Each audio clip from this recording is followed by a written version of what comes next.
Hello students and all the viewers, उम्मीद है कि आप सब खैरियत से होंगे। Welcome back. आज का हमारा I think so last video lecture होगा मेरान के फेज़ 2 के लिए। ओके, और क्योंकि काफ़ी सारे स्टूडेंट्स के मैसेज थे, काफ़ी सारे स्टूडेंट्स के कमेंट्स थे कि सर एक और लेक्चर आप फेज़ 2 के लिए बनाएं। तो बेटा मेरे लास्ट लेक्चर जो बनाया था ना, मैराथन लेक्चर, इसमें मैंने कंप्लीट सारी चीज़ें डिस्कस कर ली थी। ओके, लेकिन फिर भी काफ़ी सारे स्टूडेंट्स ऐसे थे जिन्होंने बोला सर आप एक और लेक्चर बनाएं जिसमें आप हमें कुछ इंपॉर्टेंट टॉपिक्स बताएं।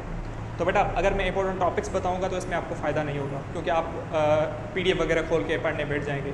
तो बेटा अभी पीडीएफ पढ़ने का टाइम बिल्कुल नहीं है, ठीक है। जैसे मैंने आप लोगों के अपने ग्रुप्स में मैंने शेयर की थी ये बातें कि बेटा अब आपको फिज़िक्स, केमिस्ट्री, मैथमेटिक्स कहाँ से पढ़ने हैं। ओके, जैसे मैंने बोला था ना, फिज़िक्स आपको जो एक्सपीरियंसेस है ना 17, 18, 19, 20 जून पे जो क्वेश्चन हुए हैं, फिज़िक्स केमिस्ट्री आपको वहीं से पढ़नी है। मैथमेटिक्स में आपको मेरे वन शॉट लेक्चर्स, 5 लेक्चर से वन शॉट, उसके बाद मैराथन लेक्चर और ये लास्ट वाला लेक्चर, ये चीज़ें आपको कवर करनी है बस। इसके अलावा आपको कोई भी क्वेश्चन इंट्रेंस में नहीं मिलेगा। ओके, बाकी अगर आपको तो कन्फ्यूजन है कि मेरे ये टॉपिक्स रह गए हैं, मेरे ये टॉपिक्स रह गए हैं, आपने ये सारी चीज़ें पढ़ भी ली हैं, तो भी आपको ये कन्फ्यूजन है, तो बेटा इसका कोई भी ट्रीटमेंट नहीं हो सकता, ठीक है। ऐसे आप नहीं सोचें, थोड़ा खुद पे एतमाद रखें, थोड़ा कॉन्फिडेंस रखें कि हाँ ये मैंने सारी चीज़ें कवर कर ली हैं, अब एंट्री में जो भी क्वेश्चन आएगा मैं अच्छे तरीके से उसको सोल्व कर पाऊंगा, ठीक है। लेकिन अगर आप खुद ही ये बोलेंगे कि मैंने कुछ कवर नहीं किया, मेरा ये भी रह गया, मेरा ये भी रह गया, मेरा फेज़ 1 सही नहीं हुआ, ठीक है, या मैंने कोचिंग सही से नहीं पढ़ी, मैंने एंट्री सही से नहीं पढ़ी, तो बेटा ये चीज़ें आप छोड़ दें, बिल्कुल छोड़ दें, ठीक है। थोड़ा अपने ऊपर कॉन्फिडेंस रखें, थोड़ा अल्लाह पे यकीन रखें, मेहनत करें, कॉन्फिडेंस रखें, बस इंशाल्लाह आपका फेज़ 2 बहुत अच्छा होगा। ओके, तो स्टार्ट करते हैं आज के इस लेक्चर को, वरना ये वीडियो थोड़ा सा लेंथी हो जाएगा। तो स्टार्ट करते हैं। तो बेटा एक्सपेक्टेड क्वेश्चंस जो मैंने लिखे हैं ना, ये सारे मोस्ट इंपॉर्टेंट है। अब स्टूडेंट्स इस लेक्चर के बाद भी ये बोलेंगे सर आप कुछ और इंपॉर्टेंट टॉपिक्स बताएं, तो बेटा फिर मैं कुछ नहीं कर सकता, ठीक है। मैं आप लोगों के लिए जितना भी कर सकता था मैंने सारी चीज़ें करी हैं आप लोगों के लिए। वन शॉट लेक्चर्स बनाए, मैराथन लेक्चर्स बनाया, उसके बाद उससे पहले मैंने कंप्लीट फर्स्ट ईयर, इंटर, उनके एमसीक्यू सारी चीज़ें मैंने कवर कर ली हैं टॉपिक बाय टॉपिक, बस आप कवर करें। ओके, सबसे पहले क्वेश्चन है कि how many words can be made from letter of the press.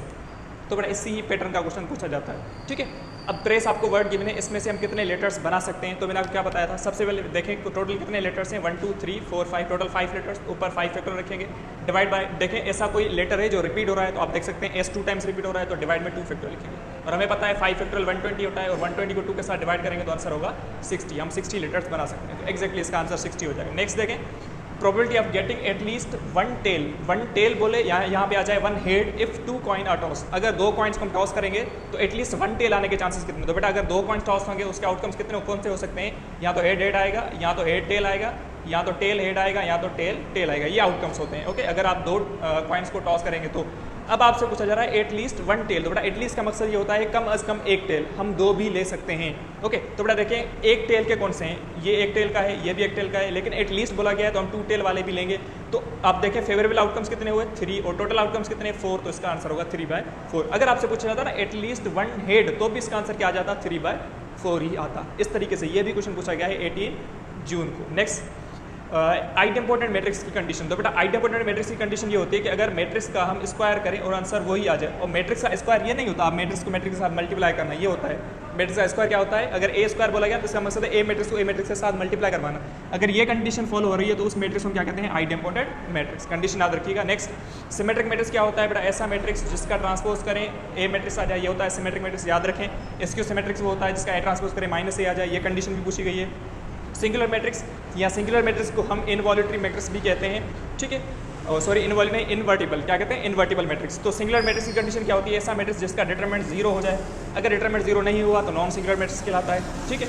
Next देखें एडजॉइंट ऑफ दिस मैट्रिक्स। तो बेटा एडजॉइंट हम कैसे फाइंड करते हैं, मेन डायगोनल एंट्रीज को एक्सचेंज करना, मेन डायगोनल एंट्रीज को एक्सचेंज करें, ओके, और सेकेंडरी डायगोनल की साइन चेंज करें। ये -1 क्या हो जाएगा, +1, +4 क्या होगा, -4, ये इसका हो जाता है एडजॉइंट। और एडजॉइंट भी 2/2 में पूछा गया है। ओके, याद रखें। अगर डिटरमिनेंट पूछा जाता तो इसी का ही आप डिटरमिनेंट इजीली फाइंड आउट कर सकते हैं, मेन डायगोनल का मल्टीप्लाई करके माइनस सेकेंडरी डायगोनल का मल्टीप्लिकेशन होगा। ओके, क्वेश्चन नंबर 7 है distance of a point from x axis. तो बेटा देखें ये क्वेश्चन आने के चांसेस हैं फ्रॉम क्लास 12, स्ट्रेट लाइन का क्वेश्चन है। ओके, आपसे पूछा जा रहा है कि इस पॉइंट का x एक्सिस से डिस्टेंस बताओ। बेटा मैं आपको बताया था कि अगर इस पॉइंट का x एक्सिस से डिस्टेंस पूछा जाए तो आप मोड करेंगे y की वैल्यू को, देखें मोड ऑफ -3 करेंगे तो इसका आंसर क्या होगा 3, क्योंकि -3 का मोड भी 3 होगा। अगर आपसे पूछा जाता फ्रॉम y एक्सिस होता तो फ्रॉम किसका मोड करते, 2 का, x की वैल्यू का मोड करते, तो फिर इसका आंसर क्या आ जाता, 2 आ जाता। तो एक्स एक्सिस से डिस्टेंस, वाई एक्सिस से डिस्टेंस किसी भी पॉइंट का इजीली आप फाइंड आउट कर सकते हैं। नेक्स्ट क्वेश्चन है डेरिवेटिव का, derivative of E power 2x। तो बेटा एक्सपोनेंशियल फंक्शन की डेरिवेटिव पहले तो ई पावर 2x सेम लिखेंगे, उसके बाद इसके पावर की डेरिवेटिव करें, ठीक है, ई पावर 2x, ओके। अब इसके क्या करें, इसके पावर की डेरिवेटिव करें, हमें पता है इसके पावर की डेरिवेटिव क्या होगी 2, और 2 आप आगे लगा देंगे तो 2 ई पावर 2x इसका आंसर हो जाए। इसी तरीके से डेरिवेटिव का भी क्वेश्चन पूछा गया है, लेकिन वहाँ पे आपसे पूछा गया था ई पावर 2 की डेरिवेटिव बताओ या ई पावर 3 की, तो बेटा ये नंबर होते हैं और कांस्टेंट की डेरिवेटिव 0 हो जाती है। इस टाइप के क्वेश्चन पूछे गए। नेक्स्ट देखें, इफ़ 2 लाइन्स आर पैरेलल, अगर 2 लाइन्स पैरेलल हैं तो उन दोनों के स्लोप्स क्या हो जाते हैं, हमें पता है उन दोनों के स्लोप्स क्या होंगे, इक्वल। अगर 2 लाइन्स पैरेलल हैं तो m1 should be equal to m2, m हम रिप्रेजेंट करते हैं स्लोप के लिए। नेक्स्ट क्वेश्चन है slope of a line y equal to 3x minus 1। तो बेटा हमें पता है ना, जब हम y स्लोप इंटरसेप्ट फॉर्म करते हैं तो क्या होता है, y equal to mx plus c, और यहाँ पे c होता है y इंटरसेप्ट होता है, और ये जो होता है ना m को हम कहते हैं स्लोप। अब यहाँ देखें m क्या है 3, तो इसका स्लोप क्या हो जाएगा 3 हो जाएगा। तो इस तरीके से आप फाइंड आउट कर सकते हैं। नेक्स्ट देखें, how many terms in the expansion. तो बेटा देखें मैंने आपको क्या बताया कि अगर ऐसी टाइप की कोई भी एक्सपेंशन है जिसका पावर जो है ना ये नेगेटिव है या फ्रैक्शन फॉर्म में, तो इसमें इनफाइनाइट टर्म्स आती है। कितनी टर्म्स आएंगी, infinite terms, okay. Next question है हाउ मेनी मिडिल टर्म्स, इसमें मिडिल टर्म्स कितनी होती है। तो बेटा देखें अगर ये जो पावर है, अगर ये पावर इवन है तो इसमें एक मिडिल टर्म होगी। अगर ये पावर ओड हुआ, 5 हुआ, 7 हुआ, तो इसमें 2 मिडिल टर्म्स आती हैं। तो इसमें एक ही मिडिल टर्म होगी, और वो कौन सी मिडिल टर्म होगी, n प्लस 2/2, ये मिडिल टर्म होगी। और n की जगह आप क्या रखें, 4 रखेंगे, तो 4 प्लस 2 6, 6/2 3, तो इसकी थर्ड टर्म जो होगी ना ये मिडिल टर्म होगी इसकी, ठीक है। इसकी एक ही मिडिल टर्म होगी और वो कौन सी होगी, थर्ड होगी। नेक्स्ट है इस एक्सपेंशन को आप ओपन करें, तो बेटा यही क्वेश्चन पूछा गया था। तो मैंने आपको क्या बताया, जब यहाँ पे भी नेगेटिव साइन हो, ऊपर भी नेगेटिव साइन हो, तो इसकी एक्सपेंशन सारी पॉजिटिव में होगी, लेकिन वो एक्सप्रेशन इस फॉर्म में होगी 1 + x + x² + x³ + x power 4। इस टाइप से ये सीरीज चलती जाएगी, ओके। ये एक्सपेंशन आपको याद होनी चाहिए। अब डेटा था कि अगर यहाँ पे प्लस हो, यहाँ माइनस हो, फिर ये अल्टरनेटिव साइन जाएगी 1 - x + x² - x³ + x power 4, इस तरीके से सीरीज चलेगी। ये याद करें सीरीज, ठीक है। उसके बाद है समेशन n 1 to ∞ 2n। अब बेटा 2n का मकसद क्या है, इवन टर्म्स। अगर आप इवन टर्म्स का सम फाइंड करना चाहते हैं तो इसका फॉर्मूला क्या होगा, इवन टर्म्स का सम फाइंड करने के लिए, ठीक है। तो इसका फॉर्मूला होता है इवन टर्म्स के लिए होता है n × n + 1, sum of even numbers का फॉर्मूला ये होता है। अगर नेचुरल नंबर का पूछा जाता तो नेचुरल नंबर का फॉर्मूला होता है n × n + 1/2। अगर इवन का पूछा जाए तो इवन का n × n + 1 होता है। अगर पूछा जाए ओड का, सॉरी n² का मतलब क्या होता है कि sum of the square of natural numbers, square of natural numbers का, तो वो होता है n × n + 1 2n + 1 divide by 2n + 1 divide by 6। ये फॉर्मूला होता है for the square of natural numbers, ठीक। नेक्स्ट देखें question number 16, sum of the अब ये देखें 2n - 1 का मकसद क्या होता है, ओड नेचुरल ओड नंबर्स, ठीक है। तो अगर आप ओड नंबर्स का सम फाइंड करना चाहते हैं तो उसका फॉर्मूला होता है n², क्या होता है n²। तो इस तरीके से आप इजीली चीज़ों को सॉल्व कर सकते हैं, और यही क्वेश्चन आपको MCQs में पूछे जाएंगे। Sum of n odd numbers का ये फार्मूला, या आपसे पूछा जाए sum of 10 even numbers, 10 odd numbers, ठीक है, या sum of square of first 20 natural numbers, इस तरीके से, ठीक है। नेक्स्ट क्वेश्चन है सेंटर ऑफ द सर्किल, इस सर्किल का सेंटर। तो बेटा सेंट्रल ये होता है, सेंटर ये होता है 1 2, लेकिन अगर यहाँ पे प्लस साइन होगी तो फिर यहाँ पे आप माइनस साइन लगा दें। अगर यहाँ पे माइनस साइन है तो 1 पॉजिटिव लिखेंगे, अगर यहाँ पे देखिए माइनस साइन है तो ये 2 पॉजिटिव लिखेंगे। अब यहाँ पे सपोज करें यहाँ पे अगर प्लस होती तो फिर मैं क्या लगाता, यहाँ पे माइनस लगाता। इस तरीके से आप सेंटर फाइंड करते हैं, ठीक है। अगर यहाँ पे दोनों में प्लस होती तो फिर हम दोनों में माइनस लगाते हैं। इस तरीके से आप सेंटर फाइंड आउट कर सकते हैं। और ये जो होता है ना, ये होता है रेडियस, और रेडियस हम ऐसे लिखते हैं 3 का स्क्वायर, मतलब ये इस सेंटर सर्किल का जो रेडियस होगा वो होगा 3, ओके। और इसका सेंटर होगा 1, 2। नेक्स्ट लिमिट का क्वेश्शन है, limit n approach infinity Euler theorem में 1 + 1/n पावर 2n। तो बेटा देखें अगर यहाँ पे n है, यहाँ पे 2n है, तो इसका आंसर आएगा e पावर 2। जब वैसे सोल्व करेंगे ना तो ये आंसर आ जाएगा, ये e के ऊपर पावर आ जाता है। अगर होता 1/n पावर 3n होता तो e पावर 3, इस तरीके से। नेक्स्ट क्वेश्चन है limit n approach to 0 e power x - 1/x। तो बेटा अगर e पावर x जो भी इसके ऊपर पावर है वही डिवाइड में है तो इसका आंसर आता है log e, और log e हमें पता है, इसको हम 1 लेते हैं तो इसका आंसर 1 हो जाता है, ओके। नेक्स्ट देखें limit n x approach to infinity sin 2x/x। तो बेटा ये सैंडविच थ्योरम होता है कि अगर sin x/x तो आंसर 1 आता है, लेकिन अगर 2x/x है तो इसका आंसर होगा 2, मतलब sin ax, अगर ax होगा ना तो इसका आंसर a आता है। अगर यहाँ पे 3 भी हो सकता है, 4 भी हो सकता है, जो भी हो बस वही नंबर इसका आंसर होगा। अगर यहाँ पे नीचे भी 2 होता तो फिर अगेन इसका आंसर 1 आ जाता। समझ में आ रही है चीज़ें, ये चीज़ें, ओके। नेक्स्ट क्वेश्चन है ट्रिग्नोमेट्री का, साइन अल्फा प्लस बीटा का फॉर्मूला। तो sine alpha cos beta plus cos alpha, ये बेटा ये फॉर्मूला मेरा लिखने का मकसद ये है कि ट्रिग्नोमेट्री में ये फॉर्मूला पूछा गया है और यही आने के चांसेस हैं, ठीक है। मेरे ये दोबारा क्वेश्चन लिखने के मकसद ये होता है कि इस टॉपिक को आप अच्छे से कवर करें। अब स्टूडेंट्स ये समझ लेते हैं कि सर ने ये क्वेश्चन करवाया है, अब एंट्री में यही आएगा। ऐसा नहीं होता, ऐसा कभी भी नहीं हुआ और कभी नहीं होगा। इसमें यह होगा कि अगर ये मैंने ये क्वेश्चन करवाया है तो इसी ही पैटर्न का क्वेश्चन आ सकता है, समझ में आ रही है चीज़ें? अगर मैंने ये क्वेश्चन लिखवाया है तो इसी ही पैटर्न का क्वेश्चन आ सकता है। अगर मैंने ये सारी चीज़ें पढ़ाई हैं तो इसी पैटर्न से आपसे पूछी जाएंगी, ये चीज़ें आप कवर करें, मेरा मकसद ये होता है। समझ में आ रही है बातें? ठीक, आगे चलते हैं। साइन अल्फा प्लस बीटा ये फॉर्मूला, अगर यहाँ पे माइनस साइन आएगी तो यहाँ पे फिर माइनस हो जाएगा। अब यहाँ पे कोस अल्फा प्लस बीटा का होता वो भी आप याद कर लें, टेन अल्फा प्लस बीटा वो पूछा गया है वो भी आप याद कर लें। ठीक है, आगे चलते हैं। Question number 22, period of 1/2 sine सीकस। तो बेटा पीरियड मैंने आपको पढ़ाया ना, साइन का पीरियड 2 पाई होता है, मैं बता रहा हूँ लिखते जाएं। साइन का पीरियड 2 पाई होता है, कोस का पीरियड 2 पाई होता है, टेन का पीरियड पाई होता है, कोट का पीरियड पाई होता है, साइन का रेसिप्रोकल कोसेक उसका भी 2 पाई होता है, कोस का रेसिप्रोकल सेक उसका भी 2 पाई होता है। अगर हम पीरियड फाइंड करना चाहें तो देखें यहाँ पे 6x है ना, तो हम क्या करेंगे, इस 6x को इसके पीरियड के बराबर रखेंगे, 2 पाई के बराबर रखेंगे। अब देखें ये 6 जैसे ही डिवाइड में आएगा तो ये कैंसिल होकर π/3 बन जाएगा। क्या बन जाएगा? π/3। तो फिर इसका पीरियड क्या बनेगा? π/3। अब ये जो चीज़ होती है ना, ये एम्पलीट्यूड को शो करती है, ये पीरियड में हम काउंट नहीं करते। ओके, अगर अब यहाँ पे कोस भी आ सकता है, टेन भी आ सकता है, जो भी पूछा जाए आप पीरियड इजीली फाइंड आउट कर सकते हैं। नेक्स्ट देखें, distance of a point from origin. तो बेटा पॉइंट आपके पास 4,3, पॉइंट कौन सी है? 4,3। अब 4,3 का ओरिजिन से डिस्टेंस फाइंड करना है। तो बेटा ओरिजिन से डिस्टेंस का फॉर्मूला क्या होता है? Square root of x² plus y², ये फार्मूला होता है अगर ओरिजिन से फाइंड कर रहे हैं तो देखें x क्या है? 4 का स्क्वायर होगा 16 प्लस 9 होगा, सम करके करेंगे तो 25, उसका आंसर होगा 5। ठीक है, तो इसका 5 आंसर हो जाएगा। तो किसी भी डिस्टेंस का ओरिजिन से डिस्टेंस फाइंड करना पॉइंट का, तो ये फार्मूला आप यूज़ कर सकते हैं। ठीक है, आगे चलते हैं। उसके बाद है क्वेश्चन नंबर 24, ट्रिग्नोमेट्री का क्वेश्चन है, और ये है मैंने कभी बहुत बार ये मैंने समझाया है कि टेन अगर एंगल बढ़ जाए तो फिर आप उसे कैसे सॉल्व करते हैं, उससे आप को रेशोज में चेंज करके सॉल्व करते हैं। जैसे ये ट्रिग्नोमेट्री पढ़ते हैं हम कोऑर्डिनेट टेबल में, ये होता है 90 डिग्री, ये 180 डिग्री, ये 270 और ये होता है 360। ठीक है, अब देखें 225 है, तो बड़ा जैसे ये क्रॉस करेगी तो ये 180 से क्रॉस करेगी। जैसे इसने 180 से क्रॉस किया मतलब इसने एक्स एक्सिस को क्रॉस किया। अगर एक्स एक्सिस को क्रॉस करेगी तो 10 ही रहता है, 10 ही रहेगा। अब ये थर्ड क्वाड्रेंट में आ जाएगा, यहाँ आएगा, क्योंकि 180 225 इनके बीच में यहाँ आएगा।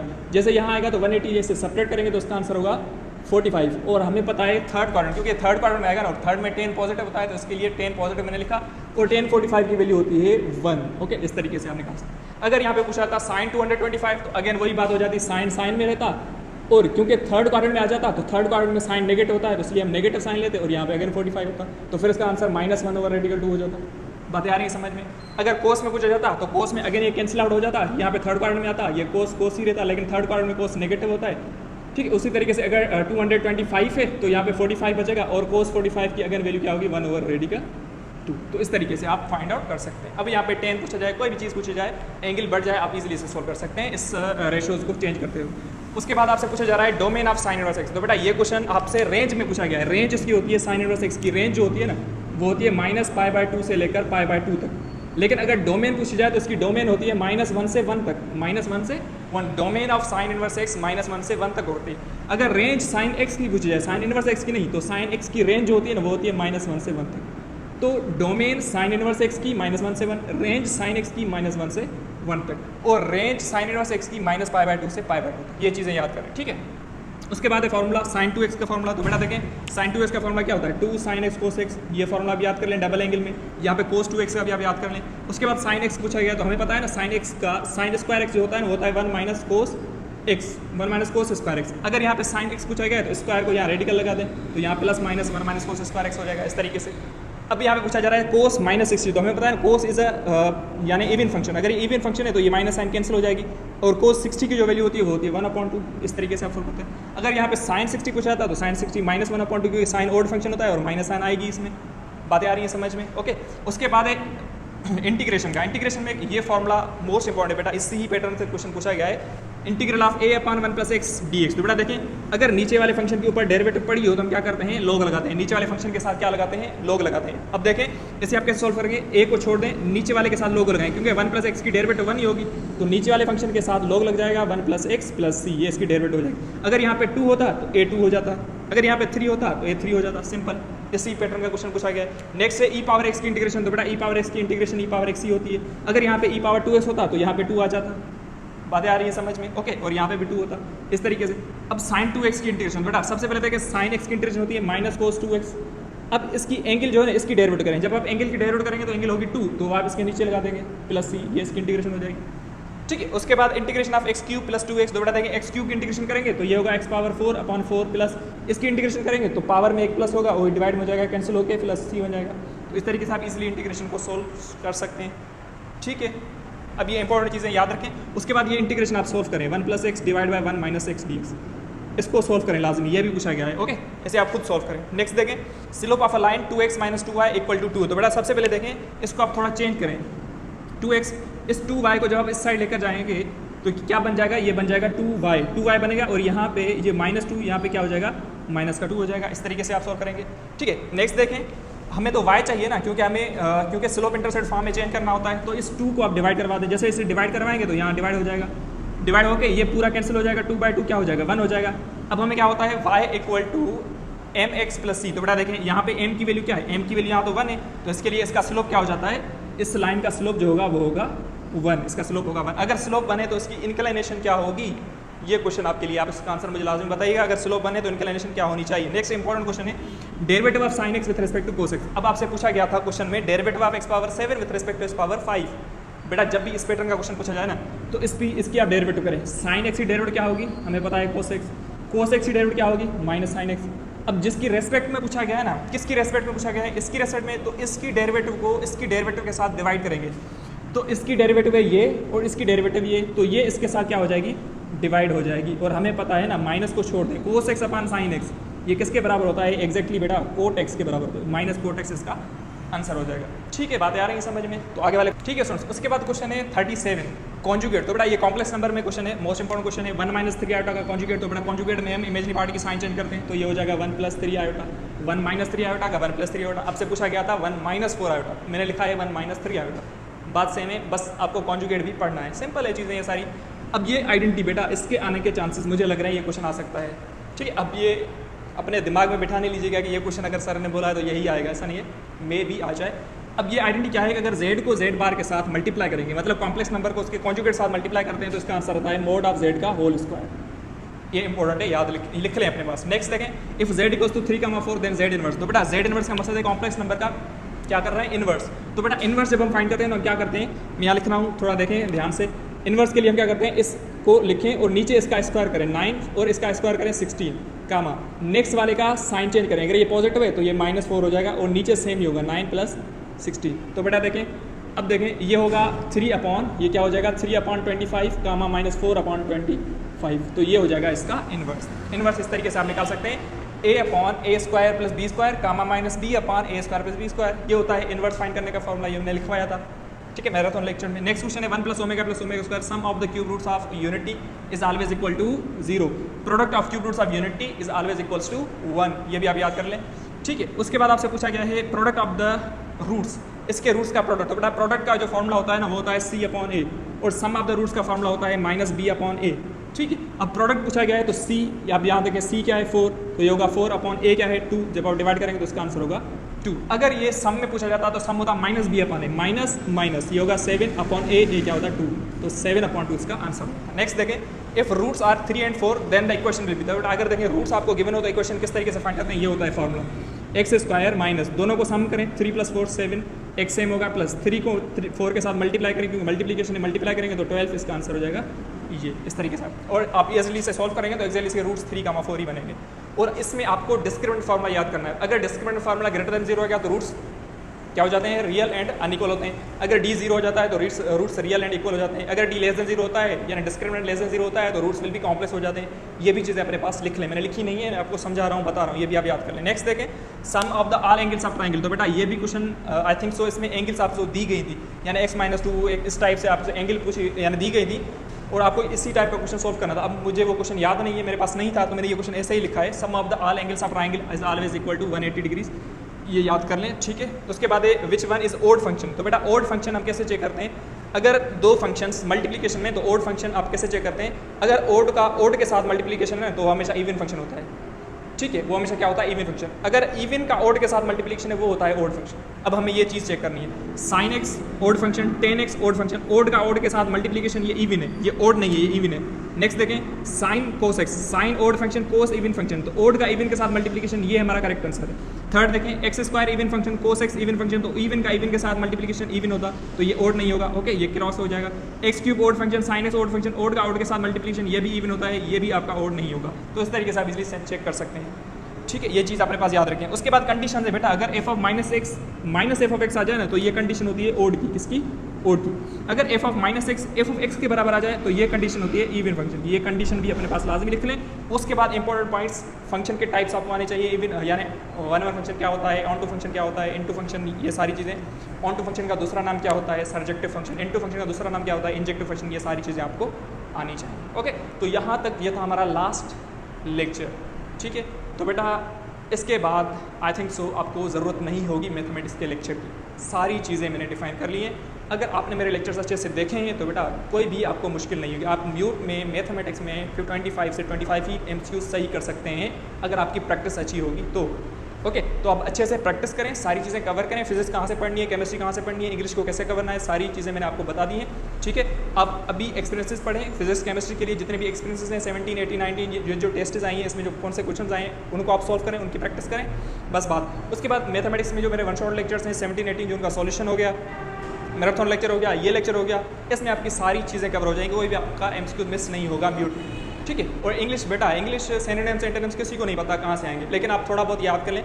इंग्लिश में आप टेक्स्ट बुक के जो क्वेश्चन हैं ना, जो ज़्यादातर 17, 18 में आए हैं, तो वो आप थोड़ा कवर कर लें क्योंकि टेक्स्ट ज़्यादा आता है मेरान में इंग्लिश के हवाले से। ठीक है बेटा, तो उम्मीद करता हूँ कि मेरे लेक्चर्स, ठीक है, या मैंने जो तैयारी करवाई थी मेरान के हवाले से, उसमें आपने इन्जॉय किया होगा, उस जर्नी को आपने इन्जॉय किया होगा। हमारी बैचेस के स्टूडेंट्स हैं या जो हमारे यूट्यूब की फैमिली के स्टूडेंट्स हैं, तो बेटा मेरी दुआएं आपके साथ हैं, इंशाल्लाह आपका स्कोर बहुत ज़्यादा अच्छा होगा। बस थोड़ा अपने पास क्या करें, प्रैक्टिस करें, इन क्वेश्चन को अपने पास लिखें, थोड़ा कॉन्फिडेंट रहें, ठीक है, और अपने अल्लाह पर यकीन रखें, सारी चीज़ें बेहतर हो जाएंगी और इंशाल्लाह आपका स्कोर जो है ना फेज़ 1 से फेज़ 2 में इम्प्रूव होगा, और ज़रूर होगा। जब आपकी प्रैक्टिस होगी तो होगा ही होगा। ठीक है, तो मिलते हैं नेक्स्ट लेक्चर में, अगर लेक्चर हुआ तो, वरना फिर हमारी मुलाकात होगी नेक्स्ट ईयर। जो हमारे न्यू कमर्स स्टूडेंट्स होंगे उनके लिए वेलकम होगा हमारे लिए, और हमारे चैनल को लाजमी सब्सक्राइब करिएगा और चैनल को लाजमी शेयर करिएगा अपने फ्रेंड्स के साथ, वीडियो को लाजमी लाइक करिएगा। मिलते हैं हम अपने नेक्स्ट लेक्चर में नेक्स्ट ईयर हमारी न्यू बैच में। थैंक यू, अल्लाह हाफिज़।